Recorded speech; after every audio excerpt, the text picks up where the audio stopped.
Lecture start करने से पहले मैं बात करना चाहूंगा आपके डाउट क्लेरिफिकेशन के बारे में। आपको कोई डाउट है इस कोर्स में तो आप वीडियो के डिस्क्रिप्शन में दिए गए लिंक को देखिए और उस गूगल फॉर्म में अपने डाउट्स को आप पुट कर दीजिए। एक किसी पर्टिकुलर लेक्चर में जो आपके एजुकेटर होंगे वो उन डाउट्स को एक साथ क्लियर कर देंगे और उस लेक्चर के बारे में आपको इंटीमेट कर दिया जाएगा आपके मोबाइल नंबर पर शिक्षा सेतु टीम के द्वारा। अदर देन दिस आप ज्वाइन कर सकते हैं व्हाट्सएप कम्युनिटी, जो कि एक इंटरेक्शन पॉइंट होगा सभी स्टूडेंट्स का, तो आप इसको भी ज्वाइन कर सकते हैं। अदर देन दिस आप इस यूट्यूब चैनल को जरूर ज्वाइन करिएगा, जिससे कि आपको आने वाले लेक्चर्स के बारे में पता चलता रहे। वेलकम बैक स्टूडेंट्स, हम पढ़ रहे हैं sociology optional for UPSC CSE through our book sociology demystifying sociology written by मी।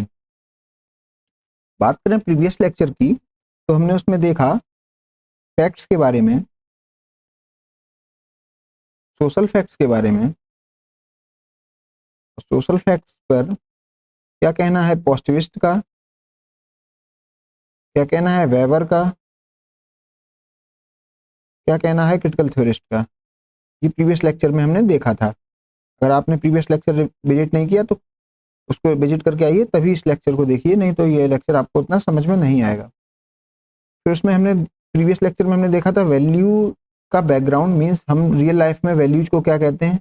मैंने आपको एक देसी भाषा का शब्द बताया था, लोड लेना। हम किसका लोड लेते हैं उसे कहते हैं वैल्यू। और कल का टॉपिक यहीं पे खत्म कर दिया था, पॉजिटिविज्म ऑन वैल्यू। आज यहीं से स्टार्ट करेंगे। पॉजिटिविज्म कंसीडर्स, यहाँ पे इसको सही कर लीजिएगा, कंसीडर्स कर लीजिएगा, मैं भी टीम को बोल के इसको सही करा दूंगा। That values have no place in sociology, ये कहते हैं वैल्यू सोशियोलॉजी में है ही नहीं कुछ जरूरत वैल्यू की। क्यों? Because sociology is objective. ये कहते हैं सोशियोलॉजी तो ऑब्जेक्टिव है। तो अब एक जो टॉपिक आपको सिलेबस में दिया गया है वो क्या है, एक बार देखिए, फैक्ट, वैल्यू एंड ऑब्जेक्टिविटी। तो ये समझ में आता है जहां वैल्यू नहीं है तो वहां क्या होगी, ऑब्जेक्टिविटी। ऐसा कुछ कह रहे हैं पॉजिटिविस्ट। तो इस पॉजिटिविस्ट क्या कह रहे हैं, सोशियोलॉजी में वैल्यू नहीं है, मींस पॉजिटिविस्टिक सोशियोलॉजी में वैल्यू नहीं है, इसलिए पॉजिटिविस्टिक सोशियोलॉजी क्या है, ऑब्जेक्टिव सोशियोलॉजी, या उसमें ऑब्जेक्टिविटी देखने को मिल जाती है। तो ये हम रिलेशन निकाल पाए किसमें, वैल्यू और ऑब्जेक्टिविटी में, एज पर पॉजिटिविस्ट। ये तो रिलेशन हो गया। A researcher should be trained, ये देखिए trained, to keep his values away during sociological research. अब देखिए, क्योंकि रिसर्चर एक इंसान है तो कुछ ना कुछ तो वैल्यू होंगी ही उसकी। एक ह्यूमन है तो वैल्यू तो होंगी ही होंगी, लेकिन उन वैल्यूज को ट्रेनिंग के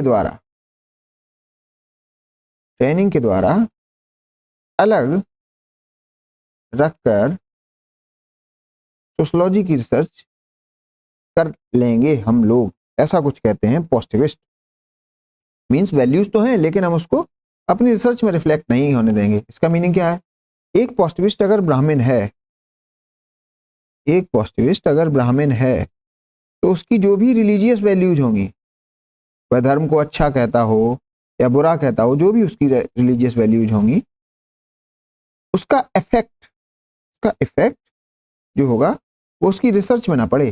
रिसर्च में जो उसे डेटा मिल रहा हो उसको वैसा ही लिखे, ना कि वो अपने वैल्यू के हिसाब से उसको डिस्टॉर्ट कर दे। जैसे मान लिया एक कोई पॉजिटिविस्ट है और वह उसे ट्रेनिंग नहीं मिली हुई है अपनी वैल्यूज को दूर रखने की, तो वो क्या करेगा भाई, मान लिया वो एक पॉजिटिविस्ट है प्लस उसको एक थियोलॉजिस्ट भी है साथ, और उसको धर्म अच्छा लगता है वैष्णविज्म।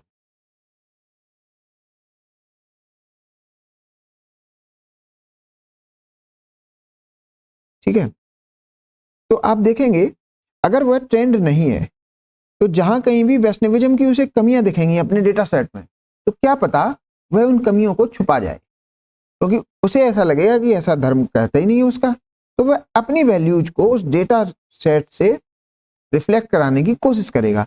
और पॉजिटिविस्ट ये कहते हैं ये सब से बचा जा सकता है थ्रू ट्रेनिंग, और अगर ट्रेनिंग ले ली तो फिर वैल्यूज इसका सोशलॉजी में कोई प्लेस नहीं है तो वो सोशलॉजी में आएंगे ही नहीं, ऐसे कुछ कहते हैं पॉजिटिविस्ट।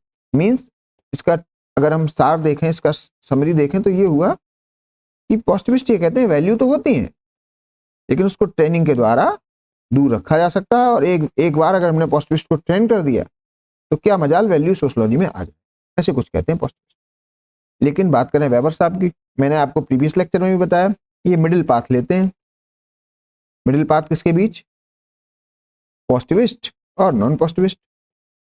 आल्दो ये नॉन पॉजिटिविस्ट की तरफ ज्यादा लीन करते हैं, इनकी थ्योरी नॉन पॉजिटिविस्ट जैसी ही दिखती है, लेकिन ये कहते हैं अपनी सोशलॉजी को आप गोल करिए पॉजिटिविस्ट की तरह। बस इतनी बात है। देखते हैं ये क्या कहते हैं। कल्चर, हाँ, इन्होंने फैक्ट के बारे में क्या कहा था ये आपको पता होना चाहिए। इन्होंने फैक्ट को कंटेक्स्ट में पढ़ने के लिए कहा था। आपको प्रीवियस लेक्चर का कुछ याद आना चाहिए कि फैक्ट को आप कंटेक्स्ट के साथ पढ़िए। मीन्स हिस्ट्री, टाइम, सिचुएशन के साथ ही उसको एनालाइज करिए।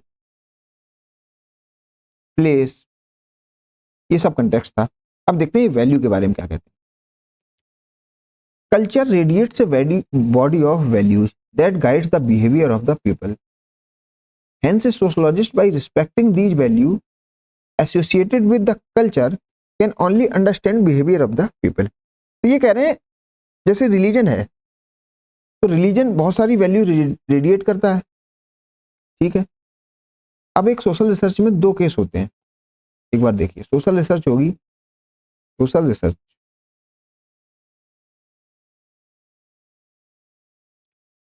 एक तो हो गया रिसर्चर, एक हो गया रिस्पोंडेंट या जिसके ऊपर रिसर्च करी जा रही है। चलिए पॉजिटिविस्ट ये कहते हैं इसकी तो वैल्यूज हम ट्रेनिंग के द्वारा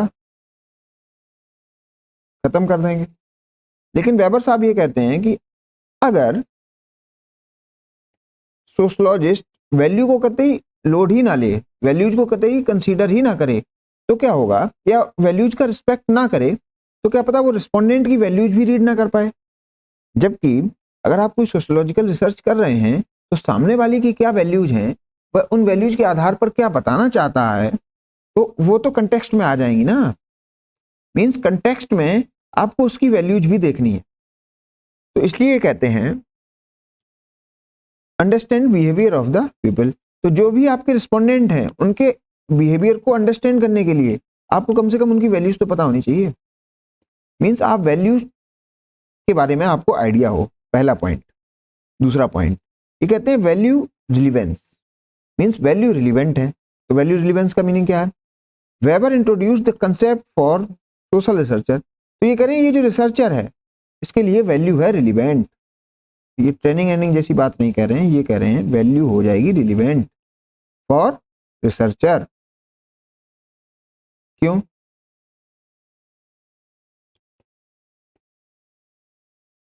सो they can respect the values of the participant. एक तो आप इसकी वैल्यूज को रिस्पेक्ट करिए, तभी जब रिस्पेक्ट देंगे तभी आप समझ पाएंगे कि वह आंसर ऐसे क्यों दे रहा है, वह ऐसे रिस्पॉन्ड क्यों कर रहा है। अगर आप उसकी वैल्यूज को निगलेक्ट ही कर देंगे तो आप उसका कंटेक्स्ट समझ ही नहीं पाएंगे आंसर का। To analyse the social behaviour. चलो ये तो बात होगी वैल्यू रिलेवेंस की। As per Weber social researcher should be keeping his own values. इसकी वैल्यूज का तो करें रिस्पेक्ट, ठीक। ये तो हो गया वैल्यू रिलेवेंट या रिलेवेंस कह दिया इसको। लेकिन जो उसकी खुद की वैल्यूज है, वेबर साहब कहते हैं खुद की वैल्यूज, उन वैल्यूज को वह क्या करे देखते हैं। अवे अपनी वैल्यू दूर रखे during social research. Hence we must follow value relevancy for keeping sociological research value free.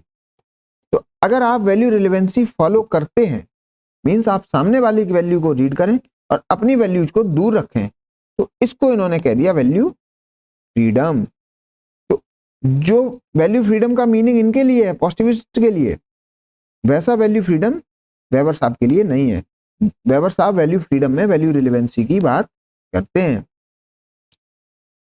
Value has no place in positivism while Weber term it, यहां पे लिखिए इट, इज नहीं होगा, it as a challenge and he proposed concept like value relevancy. Value neutrality and value free sociology. तो हमने देखा कि वो वैल्यू फ्रीडम कब कहते हैं, जब वैल्यू रिलेवेंसी होती है। अभी हमने वैल्यू न्यूट्रलिटी के बारे में नहीं देखा, इसको अभी थोड़ी देर में देखते हैं कि व्हाट इज वैल्यू न्यूट्रलिटी। यहीं पे मैं डिस्कस कर दे रहा हूँ वैल्यू न्यूट्रलिटी का मतलब क्या होता है। वैल्यू न्यूट्रलिटी का मतलब ये होता है सोशल रिसर्चर की वैल्यूज कुछ ना कुछ होंगी, मैंने ये बताया आपको उसकी वैल्यूज होंगी, तो वो अपनी वैल्यूज को के हिसाब से सोशल रिसर्च का टॉपिक एक बार सिलेक्ट कर ले। टॉपिक तो वो सिलेक्ट कर सकता है, वैल्यूज के आधार पर टॉपिक सिलेक्ट कर ले, लेकिन जो फर्दर रिसर्च है उसमें वो वैल्यूज को कतई रिफ्लेक्ट ना होने दे। तो अब देखिए इसको एक बार समराइज करते हैं, वेबर साहब क्या कह रहे हैं।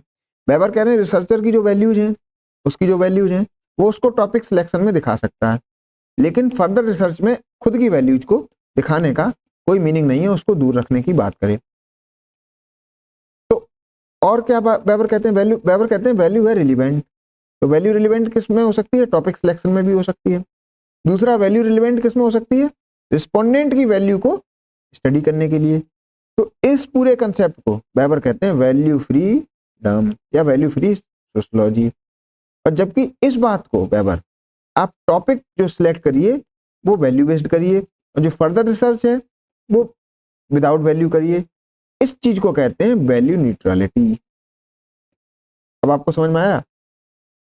तो वेबर की जो अगर वैल्यू फ्रीडम की बात करें, मैं रफ पेज लेता हूं, वेबर के वैल्यू फ्रीडम की बात करें उसमें क्या क्या आ जाता है। एक तो वैल्यू रिलेवेंस आ जाती है,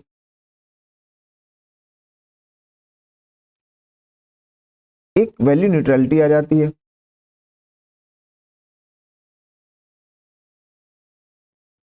वैल्यू रिलेवेंस में क्या क्या आ जाता है, एक तो वैल्यू ऑफ रिस्पोंडेंट को सम्मान दीजिए,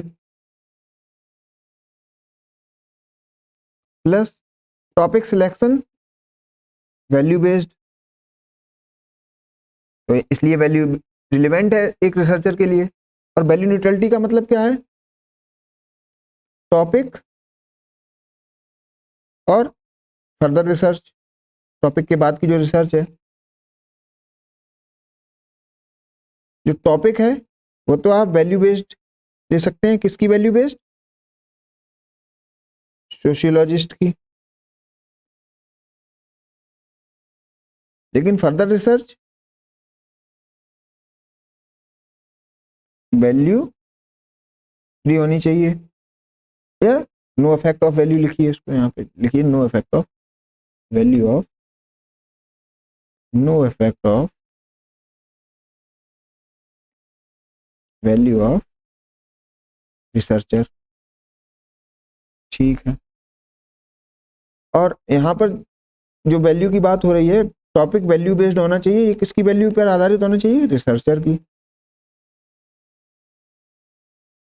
और यहाँ पर जो वैल्यू ऑफ की बात हो रही है रिलेवेंस की, ये किसकी बात हो रही है, रिस्पोंडेंट की। तो आप देखिए वेबर जो है इस पूरे कंसेप्ट को कहते हैं वैल्यू फ्री सोशियोलॉजी। अब देखते हैं रिफ्लेक्सिव थ्योरिस्ट वैल्यूज के बारे में क्या कहते हैं। सबसे पहले आते हैं फेमिनिस्ट। हम क्या पढ़ रहे हैं, रिफ्लेक्सिव थ्योरिस्ट। एक बार फिर से आपको दिखा देते हैं रिफ्लेक्सिव थ्योरिस्ट कहाँ पे आते हैं। यहाँ पे आते हैं reflexive theorist, critical, feminist, post modernist.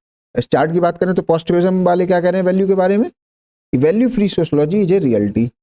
हो सकती है लेकिन क्या चाहिए, ट्रेनिंग। बस ये ले लो और खूब लगाओ sociology value freedom. Non positivism में जो वेबर साहब हैं उन्होंने किसकी बात करी, वैल्यू रिलेवेंसी की। ठीक है, टॉपिक करिए खूब अपने वैल्यू के रिलेवेंस के आधार पर। फिर वो कहते हैं वैल्यू न्यूट्रलिटी, लेकिन जो फर्दर रिसर्च है वो करिए न्यूट्रल, वैल्यू न्यूट्रल। और इस चीज को ये कहते हैं वैल्यू फ्रीडम। दोनों वैल्यू फ्रीडम में फर्क है ना, पॉजिटिविस्ट और इनमें। अब हम बात कर रहे हैं रिफ्लेक्सिव थ्योरिस्ट, ये पर्टिकुलर तीनों क्या कह रहे हैं वैल्यू के बारे में, वैल्यू इन सोशियोलॉजी। इनकी भी देखते हैं ये क्या कह रहे हैं। हम इसी चार्ट पर बहुत सारे चैप्टर्स कंप्लीट कर देंगे। Reflexive theorist on family values. Feminist, man develops values, women simply accept them. अब फेमिनिस्ट कहती हैं जो वैल्यूज होती हैं वो तो जो दिखती हैं समाज में वैल्यूज, जो समाज में दिखे, समाज जिनका लोड ले, जिन चीजों का लोड लेता है, जिनका लोड लेता है, वो किसके कारण है? पैट्रियार्की के कारण। तो ये कह रहे हैं जो भी वैल्यू आपको दिख रही हैं वो तो पैट्रियार्की के कारण है। हमें तो उन वैल्यूज को देखना पड़ेगा जो छिपी हैं। Man develop values, women simply accept them. तो मैन ने कौन कौन सी वैल्यूज बनाई जो हमें समाज में दिख जाती हैं? जैसे हम कहते हैं ममता होनी चाहिए माँ में, एक वैल्यू बताते हैं ना माँ के लिए, लेकिन फेमिनिस्ट को कैसे कहते हैं? ये वैल्यू है मैन की बनाई हुई या पैट्रियार्की के कारण। पत्नी धर्म की बहुत बात होती है भारत में, पत्नी धर्म, पत्नी धर्म। फेमिनिस्ट क्या कहते हैं? ये पत्नी पत्नी धर्म कुछ, इसकी वैल्यू कुछ भी नहीं है, ये तो बस इनकी बनाई हुआ ढोंग है। पतिव्रता नारी की बात होती है तो फिर भी फेमिनिस्ट यही कहते हैं ये जो वैल्यू है ये बस पैट्रियार्की के कारण है, कि जिसकी वजह से मेन का डोमिनेंस बना रहे सोसाइटी में। अब देखते हैं क्रिटिकल थ्योरिस्ट। क्रिटिकल थ्योरिस्ट क्या करते हैं? सरकार मुर्दाबाद, ऐसी कुछ इनकी वैल्यूज रहती हैं। फेमिनिस्ट की कैसी वैल्यूज रहती हैं? नारी शक्ति मुर्दा जिंदाबाद। और यहाँ पे एक टर्म लिख लीजिएगा, value commitment. Means reflexive theorist जो होते हैं वो कह रहे हैं अपनी वैल्यूज आप जरूर दिखाएं, मीन्स आप अपनी वैल्यू के प्रति कमिटेड रहिए। जैसे फेमिनिस्ट किस वैल्यूज के प्रति कमिटेड रहते हैं? नारी शक्ति जिंदाबाद या पैट्रियार्की मुर्दाबाद। तो ये भी बात बताई जाती है। इसको आप नोट कर लीजिए, मैंने बुक में नहीं लिखा है इसको क्योंकि प्रीवियस लेक्चर में स्टडी कर चुका था, इसलिए बुक में यहाँ पे नहीं लिख पाया। Critical theorist, value are the construct of the ruling class. Critical theorist कहते हैं जो रूलिंग क्लास होती है वही बनाते हैं वैल्यूज। अब बेचारा हम लोग जो जिस पे रूल किया जाता है वो क्या वैल्यू बनाएगा? तो इसलिए ये कहते हैं value are the making of state, क्योंकि स्टेट ही रूलिंग क्लास है। कमिंग फ्रॉम एजुकेशन सिस्टम, और ये वैल्यू को कंटिन्यू कैसे कराते हैं? Education system, media and cultural industry के द्वारा। तो इसको एक टर्म दिया जाता है हेजेमोनिस्टिक डोमिनेशन। अब इसको लिख लीजिएगा, न्यू मार्क्सिस्ट को ऐसे ही लिख कहते हैं, हेजेमोनिस्टिक डोमिनेशन। तो वैल्यूज के थ्रू डोमिनेट करते हैं वो। Enforced on the citizen and by accepting them we simply accept domination of the state. तो अगर हम वैल्यूज एक्सेप्ट भी कर लें उनकी तो कुछ भी नहीं, हम उनके डोमिनेशन को एक्सेप्ट करते हैं। मीन्स जो स्टेट है वो अगर वैल्यूज इम्पार्ट कर रहा है लोगों में तो बस किस लिए? अपनी डोमिनेशन को कंटिन्यू करने के लिए, कि कैसे भी हम सत्ता में बने रहें। अब बात करते हैं एंटी मॉडर्निस्ट। ये क्या वैल्यूज की बात करते हैं? जो भी प्रिवलेंट वैल्यूज हैं are the product of modernity, that is achievement orientation. America में जाइए सब कह रहे हैं success, make America great again. क्यों? ये सब मॉडर्निटी का तमाशा है। रेशनलिटी की बात करें सब बहुत कह रहे हैं तर्क संगत हो जाइए, तर्क संगत वाली बात ये सब मॉडर्निटी की वजह से है और कहीं नहीं। इंडिविजुअलिज्म की बात भी ये कह रहे हैं मॉडर्निटी की वजह से है, नहीं तो वास्तव में जो वैल्यू होनी चाहिए वो क्या होनी चाहिए? फैमिलीयज्म। अब बोले इस इन वैल्यू के कारण बढ़ क्या रहा है? लोनलीनेस, मेंटल इलनेस, ये सब मॉडर्निटी के तमाशे हैं और कुछ भी नहीं। ये वैल्यूज ऐसे कुछ कह रहे हैं वैल्यूज के बारे में। तो अब इनका सॉल्यूशन क्या बता रहे हैं रिफ्लेक्सिव थ्योरिस्ट? चलो ये तो एग्जिस्टिंग वैल्यूज हैं, तो ये कह रहे हैं इनको खत्म करिए, इनको उजागर करिए। तो अगर इनको उजागर करना है, इन कमियों को उजागर करना है तो हमें अपनी वैल्यूज लोगों को बतानी पड़ेंगी। अगर ये वैल्यूज प्रिवेलिंग है तो जो छुपी वैल्यूज हैं उनके प्रति कमिटेड हो जाइए। मीन्स जो फेमिनिस्ट हैं वो कमिटेड किसके प्रति हो जाए? नारी सम्मान के प्रति। तो पैट्रियार्की मुर्दाबाद कहने लगे तो ये वैल्यूज खत्म हो जाएंगी जो है। क्रिटिकल थ्योरिस्ट सरकार मुर्दाबाद करने लगे, सरकार के प्रति लोगों को जागरूक करें, सरकार कैसे लोगों पर रूल कर रही है ये लोगों को बताएं, तो अपने आप ये वैल्यूज खत्म हो जाएंगी। ऐसे एंटी मॉडर्निस्ट क्या कहते हैं? हम लोग कहें मॉडर्निटी मुर्दाबाद, तो लोग खुद ही जागरूक हो जाएंगे, ये रेशनलिटी अचीवमेंट ओरिएंटेशन का तमाशा छोड़ देंगे। तो इसलिए ये कहते हैं जो सॉल्यूशन है इनका, ये सॉल्यूशन देते हैं वैल्यू कमिटमेंट। ये कहते हैं अपनी वैल्यू को कमिटेड रहिए अपनी वैल्यू के प्रति, इसको मत भूल जाइएगा। पता लगे रिसर्च करने लगे और बोल दिया वैल्यू फ्री सोशियोलॉजी, नहीं भाई, क्योंकि हमें इनको खत्म करना है। इनको खत्म तो हम कभी तभी कर सकते हैं जब हम अपनी वैल्यू के प्रति कमिटेड रहेंगे। तो इसलिए कहते हैं contesting value would be the solution to this problem which will come through emancipatory social movement. तो ये कह रहे हैं जो आप जिस वैल्यूज की बात कर रहे हैं इनके अपोजिट जो वैल्यूज हैं, जो फेमिनिस्ट की वैल्यूज हैं, जो क्रिटिकल थ्योरिस्ट की वैल्यू हैं, जो एंटी मॉडर्निस्ट की वैल्यू हैं, वो अगर समाज में दिखनी है तो कुछ सोशल मूवमेंट आपको करने पड़ेंगे। और सोशल मूवमेंट अपना एक चैप्टर है, वो हम आगे पढ़ेंगे। तो ये कह रहे हैं इमेंसिपेटरी सोशल मूवमेंट चाहिए, लोगों को बंधन से मुक्त कराइए। दैट इज कौन कौन से वुमेन मूवमेंट है वो, women's movement, civil society movement, anti modernist movement. तो आप देख रहे हैं कैसे ये जो थ्योरिस्ट हैं वो ये कह रहे हैं कि अगर इन बेकार वैल्यूज से बचना है तो हमें कहीं ना कहीं एंटीसिपेटरी सोशल मूवमेंट चाहिए और अपनी वैल्यू कमिटमेंट को दिखाना पड़ेगा। तो कंटेस्टिंग वैल्यूज कौन सी हैं, लाइक कम्युनिटेरियनिज्म, इन्वायरमेंटलिज्म, जेंडर इक्वलिटी, मिनिमलिज्म। तो ये सब उनके अपोजिट जो वैल्यूज हैं उनको दिखाइए। तो यहाँ पे बस आप एक अपनी बुक में लिख लीजिएगा अलग से वैल्यू कमिटमेंट, मैं भी यहाँ पे लिखवा दूंगा तो बार बार बच्चों को कंफ्यूजन होगा, ये वर्ड बहुत इंपॉर्टेंट है आपके लिए। तो ये जो बात करते हैं वो वैल्यू कमिटमेंट की बात करते हैं। अब आप देख रहे हैं वैल्यू कैसे कैसे वैल्यू का मीनिंग डिफरेंट है अलग अलग अलग थ्योरिस्ट के लिए। रिफ्लेक्सिव थ्योरिस्ट वैल्यू के बारे में कुछ कह रहे हैं, वेबर साहब कुछ कह रहे हैं और पॉजिटिविस्ट कुछ कह रहे हैं। अब देखते हैं मैक्रो थ्योरिस्ट क्या कह रहे हैं वैल्यू।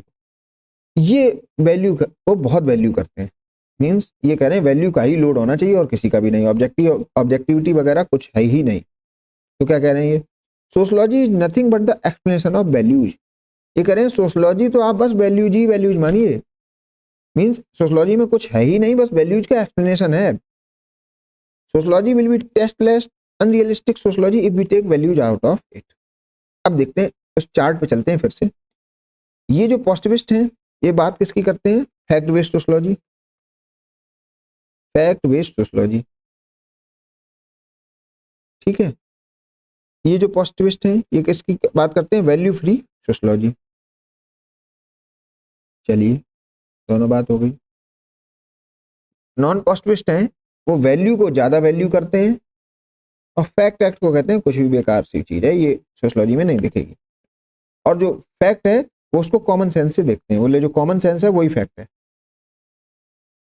और ये क्या कहते हैं फैक्ट के बारे में, ये कहते हैं फैक्ट मतलब दिखे और लगातार दिखे, ऐसे कुछ फैक्ट को बताते हैं, सोशल फैक्ट जैसे। तो अब देख रहे हैं दोनों कैसे अपोजिट हैं, लेकिन इन दोनों के बीच में ये कुछ बैलेंस बनाते हैं, कैसे, फैक्ट के थ्रू और वैल्यूज के थ्रू। तभी ये कंसेप्ट देते हैं वैल्यू रिलेवेंसी का और वैल्यू न्यूट्रलिटी का। यहाँ पे जो कंसेप्ट है वैल्यू फ्रीडम का है या वैल्यू फ्री सोशलॉजी का है। और इनके द्वारा रिफ्लेक्सिव थ्योरिस्ट के द्वारा वैल्यू की क्या बात कहेगी, वैल्यू कमिटमेंट की। और फैक्ट्स के बारे में क्या कहा गया, रियल फैक्ट्स तो है नहीं वो, तो हमें इमेंसिपेटरी सोशल मूवमेंट लाने पड़ेंगे, ऐसे कुछ कह रहे हैं। इन्होंने फैक्ट्स के ऊपर क्या कहा था, इन्होंने कहा था कॉमन सेंस ही फैक्ट्स होते हैं। ये मैं आपका रिवीजन करा दे रहा हूँ, कॉमन सेंस ही फैक्ट्स होते हैं। अब देखते हैं ये लोग क्या वैल्यूज पर कह रहे हैं। अब हम अपने लेक्चर पे चलते हैं। It will be tasteless unrealistic sociology if we take values out of it. अब आ जाती है बात ऑब्जेक्टिविटी की, क्योंकि अपना टॉपिक क्या चल रहा है, फैक्ट, वैल्यू एंड ऑब्जेक्टिविटी। तो इन दोनों के बारे में तो पढ़ चुके हैं, अब बस ये बचा हुआ है। In objective research researcher does not allow his opinions, values, biases, prejudices to colour the research product. Means जिस वैल्यू फ्री सोशलॉजी की बात पॉजिटिविस्ट कर रहा है, वैल्यू फ्री सोशलॉजी, उसको ही कहा जाता है ऑब्जेक्टिव रिसर्च। तो ऑब्जेक्टिविटी का मतलब क्या, कि आपकी जो वैल्यूज हैं वो सोशलॉजी में ना आए या रिसर्च में ना आए। In other words the research should be free from value preference of researcher. यहाँ पे ये शब्द याद रखिएगा, रिसर्चर ना कि respondent. Very clinical objective unemotional approach toward research. तो आप देख रहे हैं ये जो व्यू है आपको ये समझ में आ रहा होगा, ये व्यू पॉजिटिविस्ट का है। According to Robert Bierstedt, objectivity means the conclusion arrived at as a result of inquiry are independent of the race, color, creed, occupation, nationality, religion, moral preferences and political predisposition of an investigator. ये कह रहे हैं जो conclusion आए, only conclusion ना कहा, ना कि रिसर्च टॉपिक। कह रहे हैं कंक्लूजन आप वैल्यू फ्री निकालिए। गुनार मेडाल जो कि एक इकोनॉमिस्ट हैं, ये कहते हैं absolute objectivity is elusive in nature, complete objectivity can not be achieve. इन्होंने साफ साफ कह दिया कंप्लीट ऑब्जेक्टिविटी तो नहीं दिखेगी। अब ऑब्जेक्टिविटी की दिक्कतें क्या हैं, ऑब्जेक्टिविटी कहाँ डाइल्यूट हो जाती है वो देखते हैं पहले। चॉइस ऑफ टॉपिक, उसमें लोगों के पर्सनल प्रेफरेंस आ जाते हैं, इसीलिए वेबर रिसर्चर को ये कहते हैं चलो अपनी वैल्यूज लगा लो भाई, ये तुमको लगानी पड़ेंगी तो लगा लो। जैसे अगर मान लिया रिसर्चर हो गांधी, तो वो क्या टॉपिक लेंगे, वर्ण व्यवस्था की अच्छाइयां, ठीक है। और वही अगर अंबेडकर साहब हो एक सोशल रिसर्चर, तो वो कहेंगे वर्ण व्यवस्था की खामियां। तो देखिए दोनों की वैल्यूज अपने आप चॉइस ऑफ टॉपिक में आ ही जाएगी, चाहे वो चाहे या ना चाहे। लेकिन पॉजिटिविस्ट क्या कहता है कि अगर हम ट्रेनिंग दे दें तो काम चल जाएगा, ये वैल्यू वैल्यू कहीं नहीं आएगी। लेकिन वेबर क्या कहते हैं, चॉइस ऑफ टॉपिक में आने दीजिए, कोई बात नहीं। अब collection of facts, interpretation of fact, formulation of theory, means topic selection के बाद वाले पॉइंट, उसमें कहाँ वैल्यू आ जाती है। एक तो सोर्सेस ऑफ फैक्ट्स, किस जगह से फैक्ट्स लिए जा रहे हैं। अगर आप मान लिया पुलिस स्टेशन के फैक्ट्स ले लें और जुडिशरी के फैक्ट्स ले लें क्राइम पर, तो दोनों के अलग अलग होंगे। अब सोशल रिसर्चर पर डिपेंड करता है कि वह किस जगह के फैक्ट्स उठाएगा, तो उसमें भी उसकी वैल्यूज आ जाएंगी। मीन्स अगर वो पुलिस को ज्यादा वैल्यू करता होगा तो पुलिस वो वाले फैक्ट उठा लेगा, या वो जुडिशरी को वैल्यू करता होगा कि यार जुडिशरी ठीक है, उससे अगर उठाएंगे तो डेटा सही मिल जाएगा, तो वो जुडिशरी के फैक्ट उठा लेगा। मीन्स उसकी वैल्यू तो वहां पे भी लगेंगी। मीन्स वो किसका लोड ले रहा है, वो तो उसको कलेक्शन ऑफ फैक्ट्स में भी आ जाएगा। Method use to collect facts, like वो क्वेश्चनर से फैक्ट कलेक्ट करेगा, इंटरव्यू से करेगा, तो वो किस मेथड का लोड लेता है वो भी आ जाएगा इसमें। मीन्स उसकी वैल्यू फिर रिफ्लेक्ट कर जाएंगी यहाँ पे, चाहे वो चाहे या ना चाहे। इंटरप्रिटेशन ऑफ फैक्ट, चलिए यहाँ से तो कलेक्ट कर ले आया डेटा। अब डेटा कलेक्शन के बाद जो डेटा का इंटरप्रिटेशन करेगा वो भी उसकी पर्सनल बायस होगी। जैसे कैपिटलिज्म एक टॉपिक था, ठीक, तो उस पर मार्क्स और वेबर का जो इंटरप्रिटेशन है सेम टॉपिक पर वो अलग है। हम ये टॉपिक करेंगे किसमें, एक अपना टॉपिक आएगा जब हम वेबर को पढ़ रहे होंगे, Protestant ethic and spirit of capitalism, इसमें हम ये टॉपिक करने वाले हैं। फिर लास्ट जो स्टेप होता है formulation of theory, it is directly based upon subjective interpretation. अब जो आप थ्योरी बनाएंगे वो भी आपकी सब्जेक्टिव इंटरप्रिटेशन पर डिपेंड करेगा।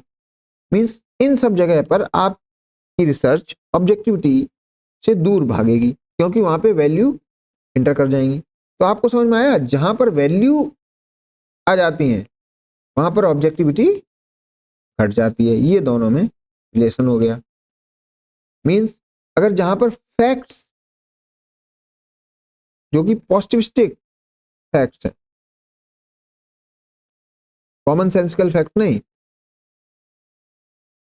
वो कम हो जाते हैं तो वहां पर वैल्यूज बढ़ जाती हैं, तो ऑब्जेक्टिविटी कम हो जाती है। Means as per positivist is objectivity possible in sociology. तब आपसे डायरेक्ट क्वेश्चन कर दिया जाए कि बताइए ऑब्जेक्टिविटी पॉसिबल है सोशियोलॉजी में कि नहीं, तो आप अगर ये कहें कि एज पर मी, तो वो सही नहीं होगा। आप किसी एक सोशल स्कॉलर का सपोर्ट लीजिए। अगर आपको क्वेश्चन ऐसा लगता है कि वो इस तरफ ओरिएंट करना चाहिए आंसर की, वैल्यू फ्री सोशोलॉजी हो सकती है या ऑब्जेक्टिव सोशोलॉजी हो सकती है, तो आप पॉजिटिविस्ट की पॉइंट लिख दीजिए और उसको कंक्लूड ऐसा करिए कि थोड़ा बैलेंसिंग अप्रोच लगे। अगर आपको लग रहा है कि नॉन पॉजिटिविस्ट एंगल से पूछना चाहता है ये, तो स्टार्ट इससे करिए और कंक्लूड इससे कर दीजिए। मीन्स आप एक बैलेंस बना के चलिए अपने आंसर में, क्योंकि पॉजिटिविस्ट क्या कह रहे हैं ऑब्जेक्टिविटी हो सकती है और नॉन पॉजिटिविस्ट क्या कह रहे हैं नहीं होगी। अब देखते हैं क्या कह रहे हैं दोनों। Positivist view on objectivity, positivist कौन कौन से हैं, मैंने आपको एक बताया था CMS DM, एक एक्रोनिम याद कर लीजिए, कॉम्टे मार्क्स स्पेंडर टरखाइम मर्टन। जो मार्क्स हैं उनको पार्ट पॉजिटिविस्ट कहा जाता है, ये पार्शियल पॉजिटिविस्ट हैं, क्योंकि इनकी कुछ जो थ्योरी है जैसे कम्युनिज्म, ये फिलॉसफी पे ज़्यादा ओरिएंट करती हैं, ये डेटा के बेसिस पर नहीं है, ये इनकी मनगढ़ंत कहानियां टाइप की लग रही, क्योंकि कम्युनिज्म पर कोई डेटा तो हो ही नहीं सकता, क्योंकि वो तो फ्यूचर स्टेज है, वो तो अभी आई नहीं, तो इसलिए इनको पार्ट पॉजिटिविस्ट कहा जाता है। Sociologists conduct their study on the basis of empirical data and facts, thus objectivity is possible। तो सबसे पहले लिख लीजिए, यहाँ पे अगर बात करें पॉजिटिविस्ट की, ये आपके लिए समरी का काम करेगी, आप भी अपने बुक में ऐसे ही लिख लीजिएगा, पॉजिटिविस्ट कहते हैं पॉसिबल। चलिए, बहुत अच्छी बात, लेकिन वही वैल्यू वाली बात ट्रेनिंग के साथ ही होगी, इसको सही कर लीजिए, ट्रेनिंग लिखिएगा यहाँ पे, ट्रेनिंग। तो ट्रेनिंग के साथ ऑब्जेक्टिविटी मिल जाएगी, क्योंकि वैल्यू फ्री सोशियोलॉजी हो जाएगी तो ऑब्जेक्टिविटी आ जाएगी। Example, rate of divorce in a society can not change whosoever conducts the study. ये कह रहे हैं रेट ऑफ डाइवोर्स तो वही रहेगा, आप मान लिया मैं कर रहा हूँ स्टडी तो वही रहेगा, और चाहे आप कर रहे हो तो वही रहेगा, लेकिन नॉन पॉजिटिविस्ट इसकी क्रिटिक कैसे करते हैं, बोले आप रेट ऑफ डाइवोर्स का जो डेटा उठाएंगे वहीं पे तो समस्या है। डेटा के आगे तो आप वैल्यू फ्री हो सकते हैं, लेकिन डेटा से पहले तो वैल्यू होंगी, आप उसको क्यों भूल जा रहे हैं, यहाँ पर तो मीनिंग होगी, उसको मत भूलिए भाई साहब, ऐसे कुछ कह रहे हैं non positivist. According to positivist the researcher must remain committed to ethos of science. तो जो मर्टन ने बात कही थी, बोल रहे हैं अगर आप इथोस ऑफ साइंस की तरफ आप कमिटेड हो जाएं, मीन्स आप साइंस के कुछ प्रिंसिपल्स हैं उसको फॉलो करिए, जो क्या थे, kudos, communalism, universalism, disinterestedness and organised scepticism. इन पर आप कमिटेड रहें तो आप वैल्यू आने ही नहीं देंगे अपनी रिसर्च में, इसलिए आपकी ऑब्जेक्टिविटी आ जाएगी। तो दूसरा पॉइंट क्या बताया पॉजिटिविस्ट ने, कूडोज, ठीक है। He should keep aside his on prejudices, biases, values from the research. Means kudos से क्या होगी, value freedom, value free sociology होगी तो ऑब्जेक्टिव हो ही जाएगी। तो वैल्यू फ्री रिसर्च क्या कही जाती है, वैल्यू ऑफ सोशियोलॉजिस्ट, यहाँ पे हाईलाइट करिए सोशियोलॉजिस्ट ना कि respondent, has no place in, has no role to play as similar to natural science researcher. ये हम बात पहले भी कर चुके हैं। चलिए, सिमिलर टू नेचुरल साइंस, जैसे कि नेचुरल साइंस में होता है, objective facts are possible to achieve in sociology. तो इसको जो पॉजिटिविस्ट ऑब्जेक्टिविटी को कैसे देखते हैं, ऑब्जेक्टिव फैक्ट के बेसिस पर। ये कह रहे हैं ऑब्जेक्टिव फैक्ट मिल जाएंगे तो ये ऑब्जेक्टिव सोशियोलॉजी हो जाएगी, तो इसको ऑब्जेक्टिव फैक्ट्स के आधार पर देख रहे हैं। चलिए, objectivity can be insured in sociology by using the scientific method. तो उन्होंने कहा कैसे हो सकती है, साइंटिफिक मेथड के द्वारा, यहाँ पे लिख लीजिए साइंटिफिक मेथड। बस आपको जो शॉर्ट नोट्स बनाने हैं ऐसे ही बनाने हैं। relying upon empirical data using statistical tools in analysis and verification of research findings by other scientists। तो आप पीयर रिव्यू करा लीजिए, आपकी मान लीजिए कुछ अगर प्रीजुडिस रही भी होगी तो सामने वाला बता देगा कि यार भाई ये गलत कर रहे हो, यहाँ पे तुम्हारी वैल्यूज इसमें दिखा रही हैं, इसको बदलो जरा, तो आप वहीं पे करेक्ट कर लेंगे। ऐसे कुछ कह रहे हैं positivist. Now a day objectivity can be enhanced by using non human interface. बोल रहे हैं, ये कहते हैं कि चलिए आप कह रहे हैं ह्यूमन की एक बार वैल्यूज आ जाएंगी, लेकिन आज के दौर में तो एआई है, बिग डेटा टाइप का कुछ है, कंप्यूटर है, सुपर कंप्यूटर है, किसी का भी यूज करिए उनकी तो वैल्यूज नहीं आएंगी, और डेटा को प्रोसेस कर लीजिए। नो चांस ऑफ ह्यूमन बायस और वैल्यू लेडन रिसर्च। तो आप इस पॉइंट को बड़ा ध्यान से देखिए, ये आप आंसर में लिख सकते हैं। Durkheim wrote that the researcher should treat social fact as things. अब जब सोशल फैक्ट में आप ये मान ही लेंगे ये आत्मा नहीं है, वो तो थिंग है, उसके पास कोई दिमाग ही नहीं है, नो दिमाग नो माइंड, तो अब जो नो माइंड है तो वैल्यू तो होंगी नहीं, और वैल्यूज आप उसकी कंसीडर नहीं करेंगे सामने वाले की, मींस आपकी भी वैल्यूज नहीं आप कंसीडर करेंगे, तो एक वैल्यू फ्री सोशियोलॉजी बन जाएगी या ऑब्जेक्टिविटी दिख जाएगी। ये कह रहे हैं जब इंसान को सामान थिंग समझ लोगे तो कोई कनेक्ट फीलिंग बिलोंगिंगनेस बचेगी नहीं, आपकी सामने वाले से कोई बिलोंगिंगनेस ही नहीं बचेगी, तो आपकी वैल्यूज रिफ्लेक्ट क्या होंगी। ये कह रहे हैं। डर्कहाइम ने ये इसलिए कहा क्योंकि फिजिकल साइंटिस्ट भी अपने subject matter that is temperature, pressure, heat को एक ऑब्जेक्ट के तरीके से ही ट्रीट करते हैं, तो इसलिए डर्कहाइम इसको कॉपी करना चाह रहे हैं, कॉपी कैट है। एग्जाम्पल पैट्रियार्की, जो कि एक सोशल फैक्ट कहते हैं।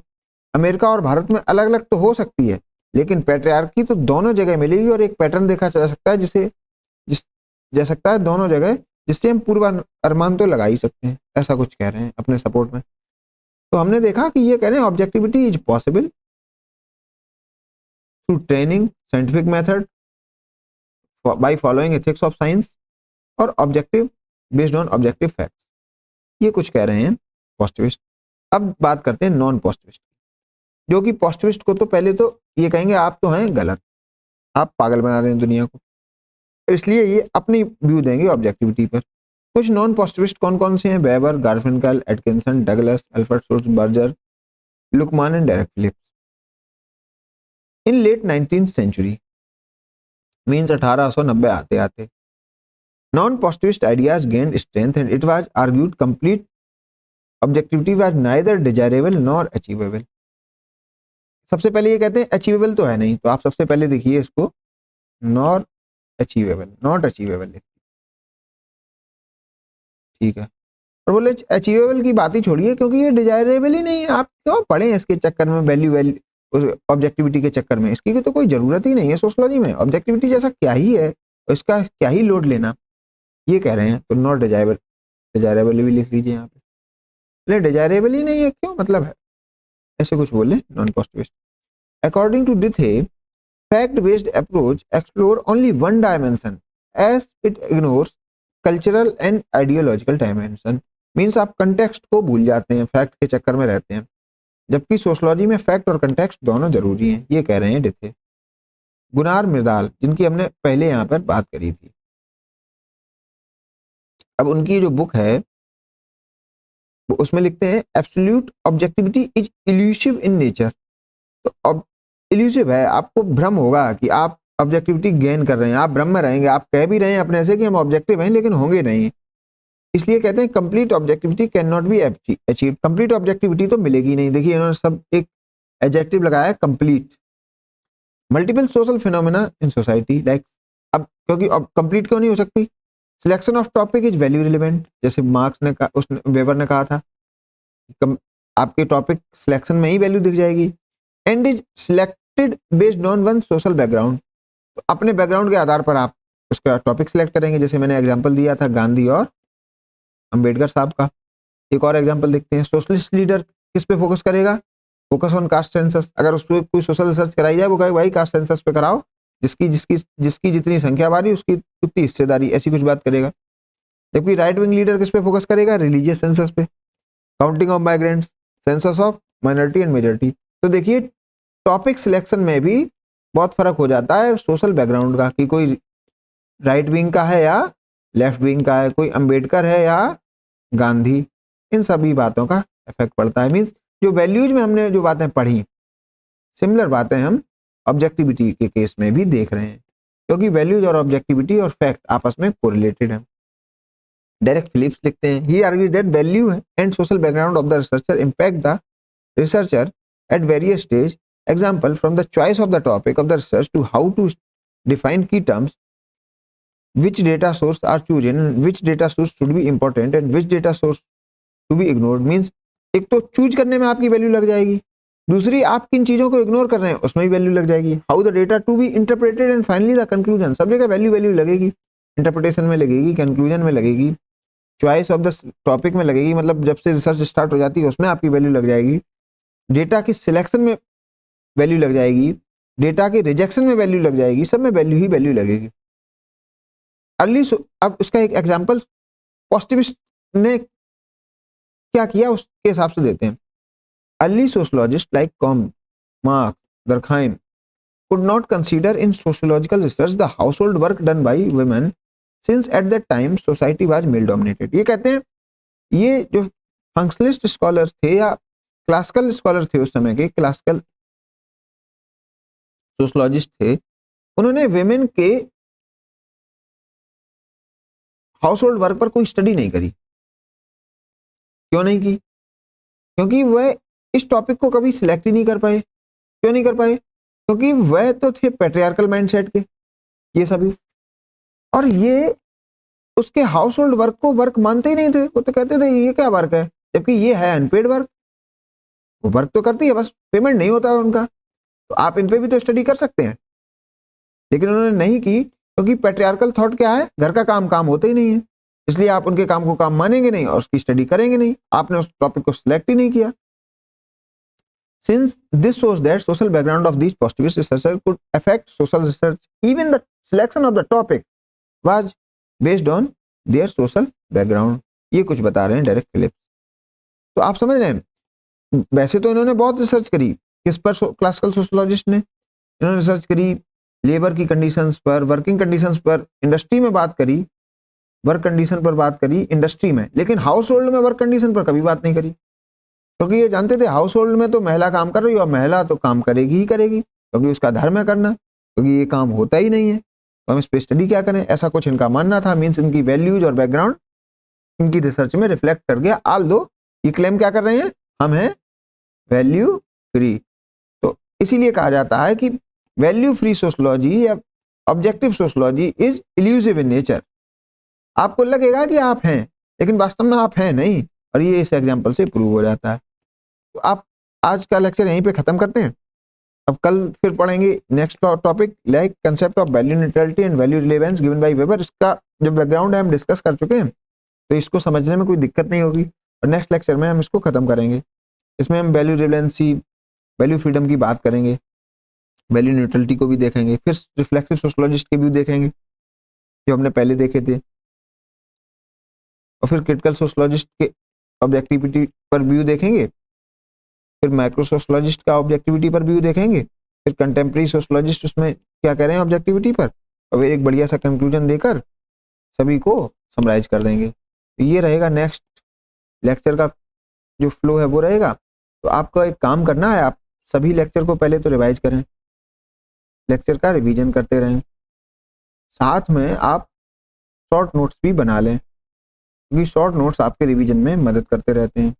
हाल दो मैं आपको बताना चाहता हूँ, इस बुक की जो इंडेक्स है उसको मैंने आपके शॉर्ट नोट्स की तरीके से ही बनाया है, तो आपको शॉर्ट नोट्स में बहुत मेहनत नहीं करनी पड़ेगी।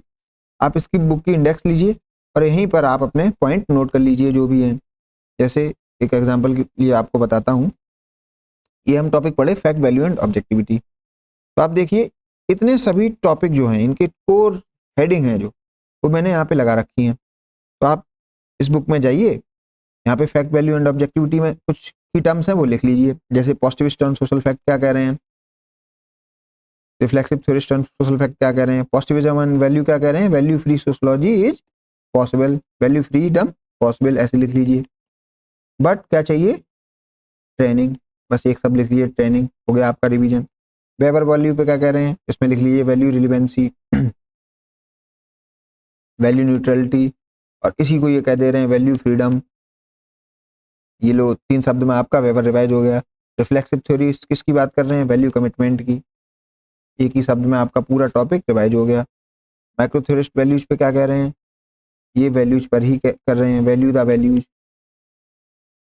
तो आप देखिए ये जो आपका जो इंडेक्स है बुक में, ये आपके शॉर्ट नोट्स की तरीके से भी काम कर सकता है। तो आप जाइए इस इंडेक्स में और वहाँ पे वर्ड्स लिखते जाइए, तो आपके शॉर्ट नोट्स साथ ही साथ प्रिपेयर होते जाएंगे।